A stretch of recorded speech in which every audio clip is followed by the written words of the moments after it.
So today we're going to talk about methods to control inflation. Why is this important?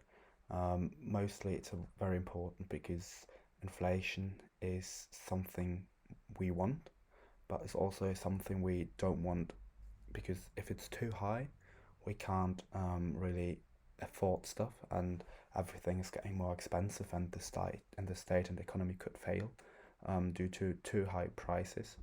And on the other hand, we also need a bit of inflation. Um, that's why our target is always around 2% inflation every year. That's because we want that our people and consumers are consuming and not saving the money. So, because they're reinvesting the money because they know that it's more worth now than it will ever be again. So, yeah, the first method to control inflation is monetary policy. So first of all, if you want to decrease inflation, then you could set higher interest rates. That makes borrowing money more expensive, and therefore the demand for borrowing money would go down because it's more expensive, and people cannot, and firms and companies cannot afford that much anymore.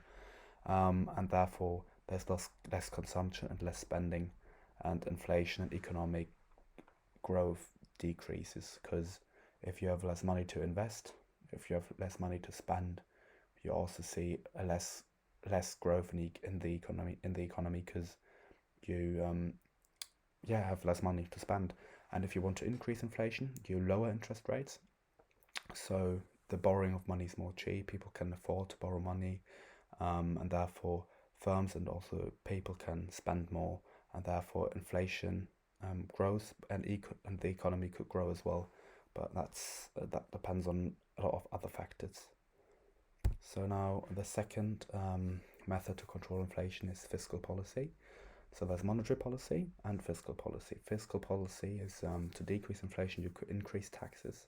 Therefore, people have less money and income to spend, so they have less disposable income to spend on their normal goods, what they normally buy, and therefore there will be less consumption, less spending, and that could result in inflation, so that inflation could decrease, and less economic growth. I put that in brackets because it's not necessary that the economy is not growing. So then, to increase inflation, you decrease taxes, and you start to less. So you spend. So the government is starting to spend less on, for example, public companies, or but also private companies. They invest less, and people have more disposable income, so they can spend more money on things they want, but also things they need.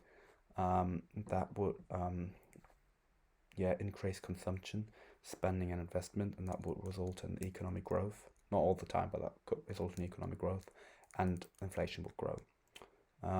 So yeah, then we look at control of money supply. That's the last method I am talking about now. That is, if you want to decrease inflation, you could increase the reserve requirements for banks. So the money they have to reserve in the bank, so that that's like the government is telling the central bank, the Bank of England, um, the amount they have to reserve. So that's like a requirement. And if they start to increase that rate, so they need more money in the bank, they can't give so much money out to other people, then they can not lend that much, and therefore there will be less money in the economic cycle, and that will result in inflation decrease. Um, then we talk about how to increase inflation. So you lower the reserve requirements for banks. That means they have more money to lend to other people, and so the public could lend more money, and more money would be out in the economic cycle, and that could increase the inflation because if there's more money, every pound is worth less. So that's the rule. So to conclude, to control inflation, you can use monetary policy, fiscal policy, and the control of money supply. These are the three main factors to control inflation.